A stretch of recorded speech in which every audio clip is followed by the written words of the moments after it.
Hello दोस्तों, आरो यारो के इस निःशुल्क प्रोग्राम में आपका स्वागत है और मैं उम्मीद करता हूं कि आप इस प्रोग्राम से जुड़ के अपनी तैयारी को बहुत ही बेहतर तरीके से कर रहे होंगे। तो इस प्रोग्राम के अंतर्गत हम लोग सुबह वाली क्लास में लगातार आधुनिक इतिहास को कंटिन्यू किए हुए हैं और पिछली वीडियो में हम लोगों ने देखा था कि किस तरीके से अंग्रेजों ने मैसूर, सिख और मराठा साम्राज्य पर अपना कब्जा जमा लिया था। तो पहले अंग्रेज क्या कर रहे थे कि अंग्रेज युद्ध का सहारा ले रहे थे, लेकिन उसके बाद जब उन्होंने प्रशासनिक नीतियों के द्वारा अपना जो विस्तार किया, तो इसी को हम लोग पढ़ने वाले हैं कि किस तरीके से उन लोगों ने विभिन्न कूटनीतियों और प्रशासनिक नीतियों को अपनाया, जिससे उनके क्षेत्र में अपार वृद्धि हुई। ठीक है, तो क्लास को स्टार्ट करते हैं। बाद बाकी शाम को 6 बजे वाली क्लास में भारतीय संविधान चल रहा है, तो उसकी क्लास भी आप लोग लगातार देखते रहिए। और सिलेबस बहुत तेजी से आगे बढ़ रहा है, तो अब आप इस तरीके से दिमाग में मत सोचिए कि हम इन वीडियोस को बाद में देख लेंगे, क्योंकि बाद कभी आएगा नहीं और फिर आपको एक साथ सब कुछ कवर करने में बहुत ही प्रॉब्लम क्रिएट होगी।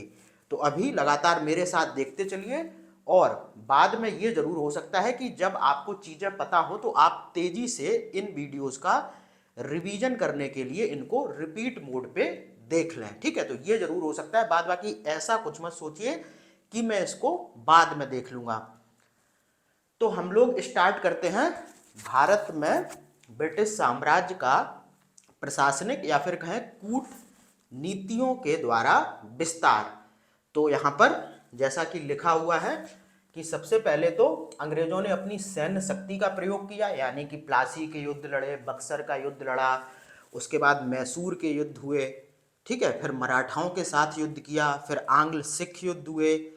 तो इस तरीके से अभी तक अंग्रेज जो थे वो अपनी सैन्य शक्ति का प्रयोग कर रहे थे और इसके द्वारा उन लोगों ने बंगाल, मैसूर, मराठा और सिंध साम्राज्य को अपने अंडर ले लिया। उसके बाद अंग्रेजों ने सोचा कि अब बहुत ज़्यादा युद्ध पर फोकस ना करके उन लोगों ने कूटनीति और प्रशासनिक नीतियों का सहारा लेना स्टार्ट किया। और इस वीडियो में हम लोग यही देखने वाले हैं कि वो कौन कौन सी ऐसी कूटनीतियां या फिर प्रशासनिक नीतियां थीं जिनके कारण एक बहुत बड़ा भारतीय हिस्सा अंग्रेजों के साम्राज्य में शामिल हो गया।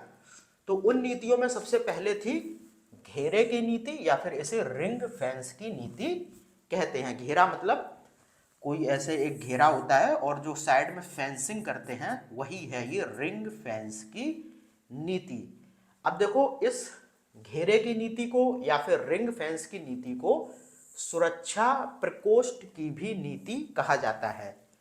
तो बहुत बार आपको परीक्षा में सुरक्षा प्रकोष्ठ की नीति भी रिंग फेंस की नीति या फिर घेरे की नीति की जगह देखने को मिल सकता है, तो आप बिल्कुल भी कंफ्यूज नहीं होंगे।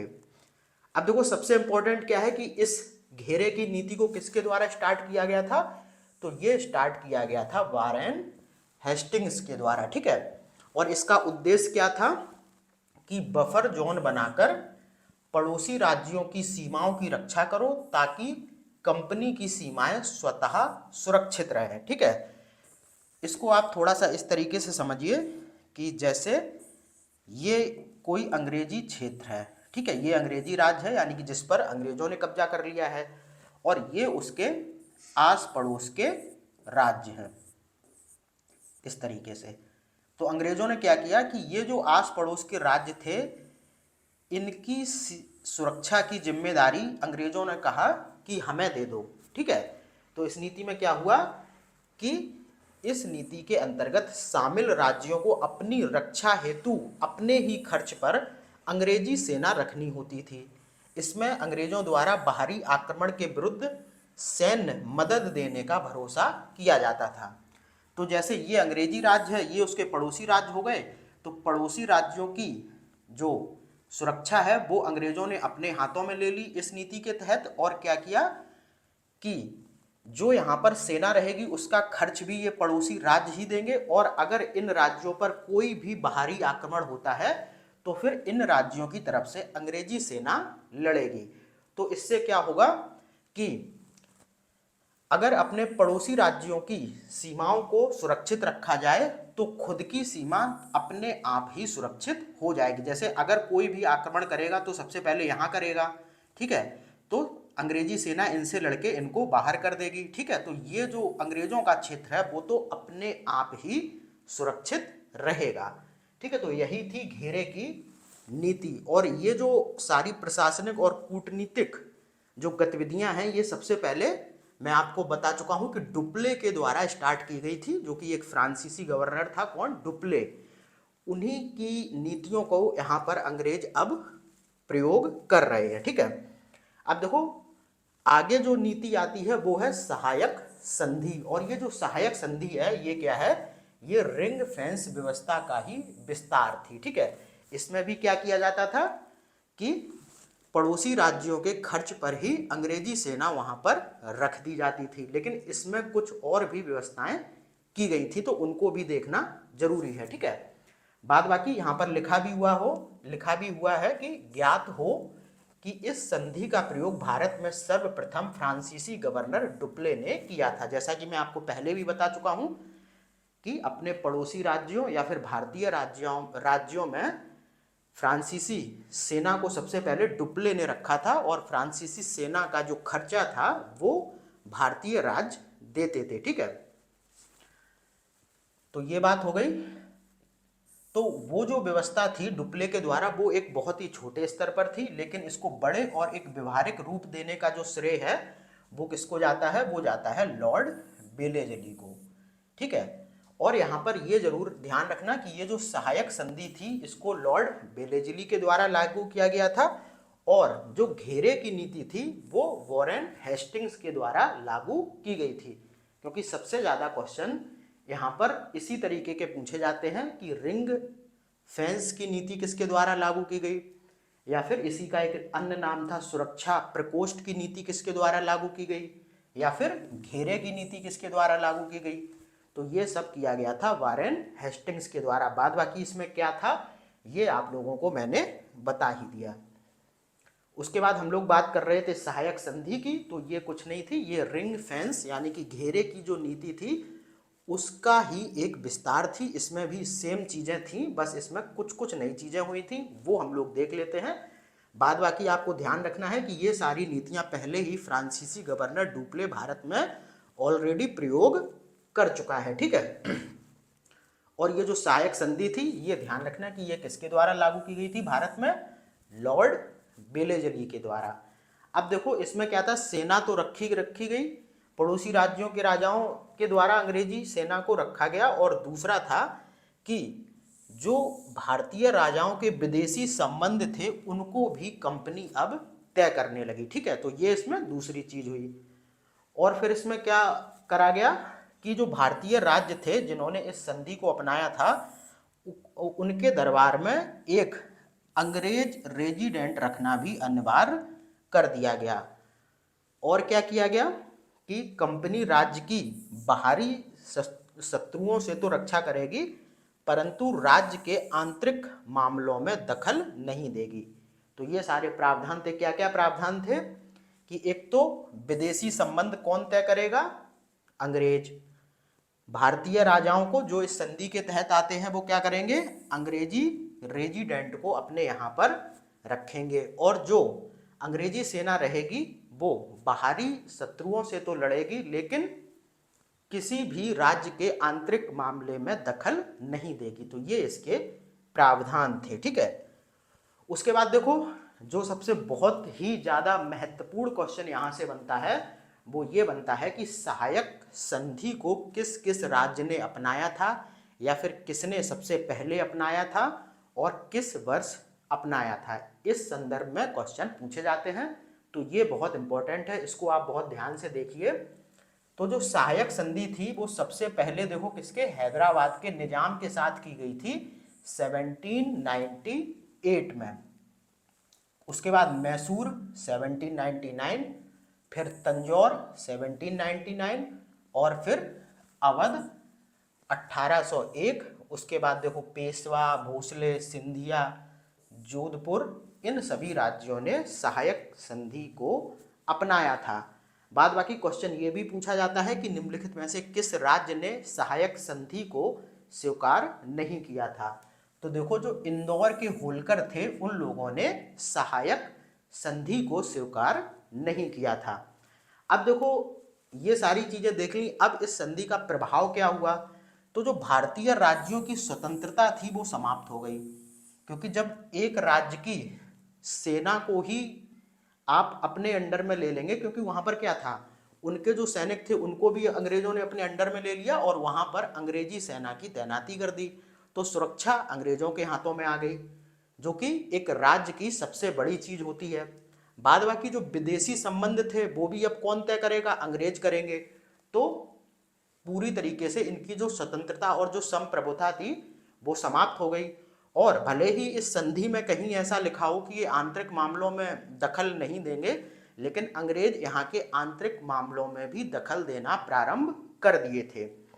और जो अंग्रेजी सेना थी उसको एक अच्छा खासा वेतन भारतीय राज्यों के द्वारा दिया जा रहा था, तो भारतीय राज्यों पर बहुत ज़्यादा आर्थिक बोझ भी बढ़ गया था और वो धीरे धीरे अंग्रेजों की दया पर आश्रित हो गए। और अंग्रेजों को इससे बहुत लाभ हुआ, क्योंकि उनकी सीमाएं सुरक्षित हुई और वो कहीं ना कहीं एक शासक की भूमिका में इन राज्यों में अपना रोल प्ले करने लगे। ठीक है, तो ये इस सहायक संधि के प्रभाव थे। उसके बाद आता है लॉर्ड डलहौजी, और वो क्या करता है, वो एक व्यपगत सिद्धांत या फिर जिसे आप डॉक्ट्रिन ऑफ लेप्स के नाम से भी जानते हैं, उसने प्रारंभ की। और इसमें क्या किया उसने, कि उसने कहा कि जो भारतीय रजवाड़े हैं उनकी पुरानी शासन पद्धति से प्रजा परेशान हो चुकी है और ऐसे राज्यों को हमें अंग्रेजी सत्ता में मिला लेना चाहिए ताकि हम जनता की परेशानियों को दूर कर सकें। तो इसी को कहते हैं शांतिपूर्ण विलय की नीति या फिर व्यपगत सिद्धांत या फिर डॉक्ट्रिन ऑफ लेप्स।